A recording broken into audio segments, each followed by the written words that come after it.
गुरु रविदास जी पर अनेक पुस्तकें लिखी गई हैं। प्रायः अधिकांश लेखकों ने उन्हें केवल एक धार्मिक संत के रूप में प्रस्तुत किया है। कुछ ने उन्हें समाज सुधारक कह दिया, परंतु बहुत कम लोगों ने उनके व्यक्तित्व और विचारों की गहराई में उतरकर उन्हें समझने का प्रयास किया। यहाँ तक कि विश्वविद्यालयों और कॉलेजों के प्रोफेसरों द्वारा लिखी गई कृतियों में भी कई बार पूर्वाग्रह और संकीर्ण दृष्टि दिखाई देती है। गुरु रविदास जी को प्रायः केवल संत या धार्मिक गुरु तक सीमित कर दिया गया, जबकि उनके विचार सामाजिक, धार्मिक और राजनीतिक चेतना से परिपूर्ण थे। उनके प्रसिद्ध उद्घोष "ऐसा चाहूं राज मैं, पराधीनता पाप है, अछूत राज बिछड़े दुख पाया" और बेगमपुरा की परिकल्पना इस बात का स्पष्ट प्रमाण है कि वे गहरे अर्थों में क्रांतिकारी चिंतक थे। निस्संदेह गुरु रविदास जी एक महान धार्मिक गुरु थे, परंतु वे ढकोसले करने वाले गुरु नहीं थे।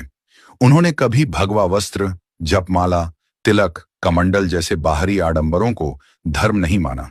गुरु रविदास जी और संत कबीर जी ने मिलकर धर्म के नाम पर हो रहे अनाचार के विरुद्ध निर्भीक आवाज उठाई।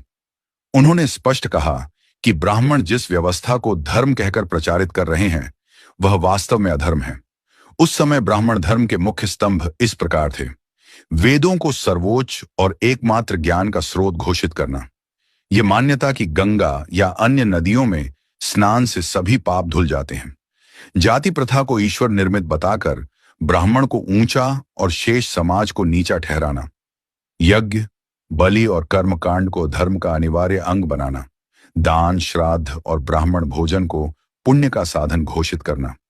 गुरु रविदास जी ने तर्क और विवेक के आधार पर इन सभी ढकोसलों का खंडन किया।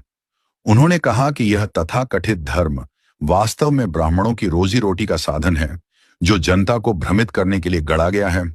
उनके अनुसार सच्चा धर्म श्रम, नैतिकता और सदाचरण में निहित है। रैदास निज हाथ में राखो रामबियार, सुकीर्ति मेरा धर्म है, तारेगा पार जाखन। गुरु रविदास जी ने गंगा स्नान, श्राद्ध, यज्ञ, वेद, गीता आदि कर्म कांडों को अस्वीकार किया और उन्हें अधर्म बताया।